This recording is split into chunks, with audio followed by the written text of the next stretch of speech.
जय हिंद। देखिए, आज अजीब से मन से बात करना पड़ रहा है। बड़ी दुखद खबर के साथ अचानक से सब चीज चल रहा था।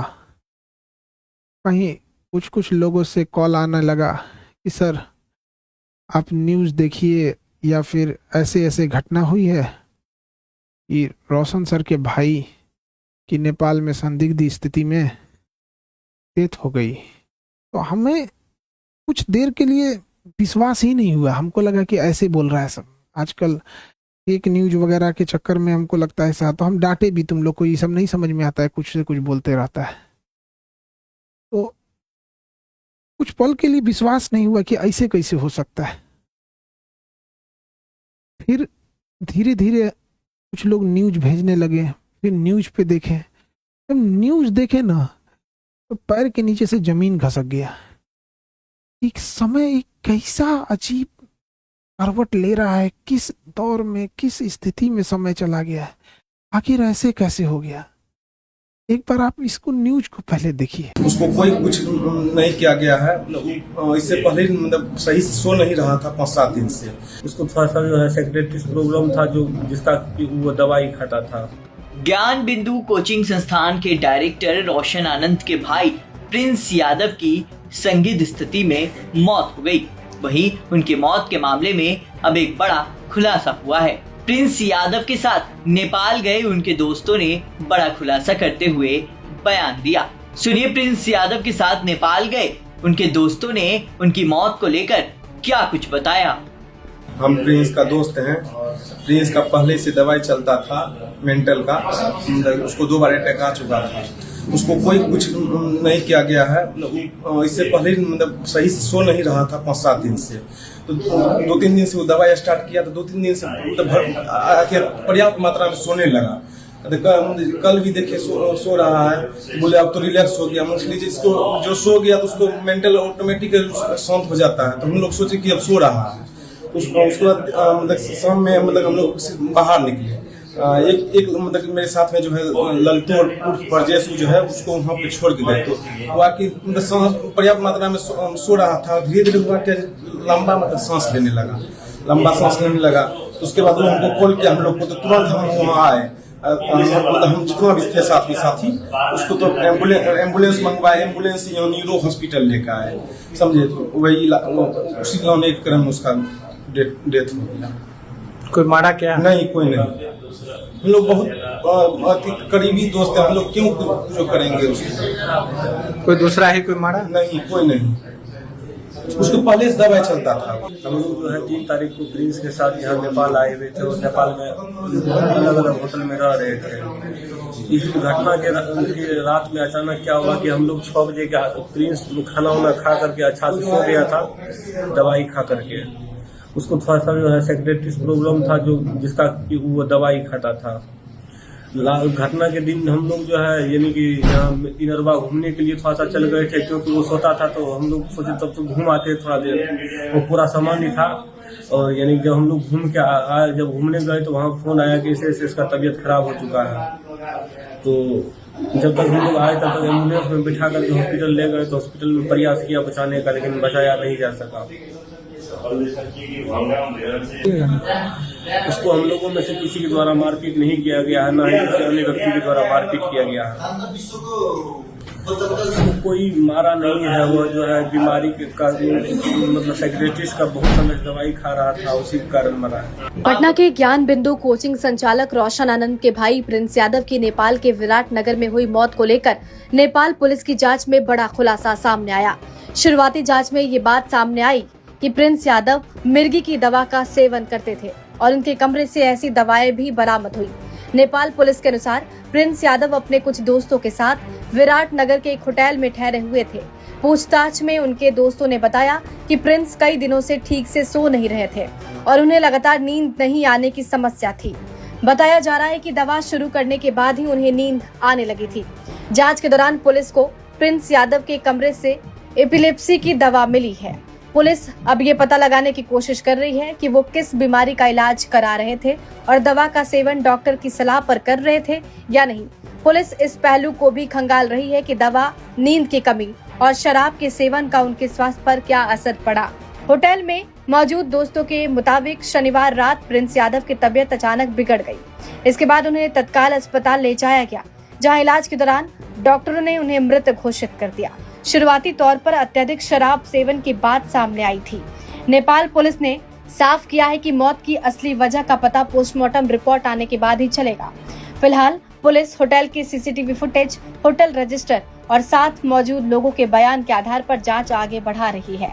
वहीं नेपाल पुलिस के मुताबिक प्रिंस एपिलेप्सी की दवा का सेवन करते थे।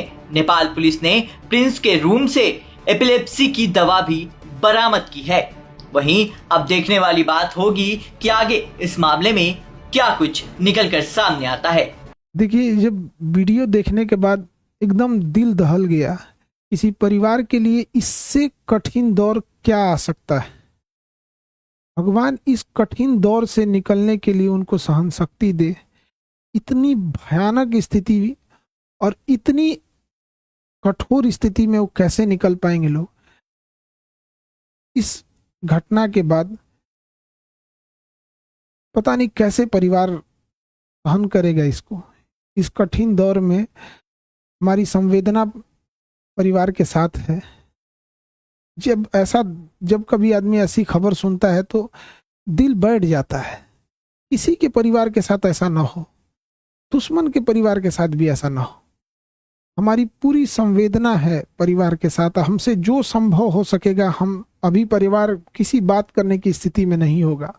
हम इस चीज को समझ सकते हैं कि किसी के साथ ऐसा ना हो, लेकिन हमसे जो प्रयास होगा, हमसे जो कहेंगे लोग, हम वो हर संभव मदद करने को तैयार हैं, चाहे जो कुछ वो कहेंगे। इसमें सबसे जरूरी बात क्या है कि जो मीडिया को काफी संवेदनशील होने की जरूरत है। जो ऑथेंटिक न्यूज है वही चलाएं। अलग अलग इधर उधर अफवाहें या अटकलों पे ना जाएं। ये बहुत संवेदनशील मामला है और पुलिस अपना एक ऑफिशियल बयान जारी करे जिससे कि स्पष्ट हो सके चीजें क्या हैं और जल्दी से जल्दी इसका पोस्टमार्टम रिपोर्ट सार्वजनिक किया जाए। और सबसे ज्यादा जो अजीब सा चीज लग रहा है, ये कोइंसिडेंस, ये कैसे कोई तीसरा इंसान इसमें इन्वॉल्व लग रहा है। आखिर इतनी खतरनाक चीजें, इतनी अमानवीकृत कैसे कोई कर सकता है।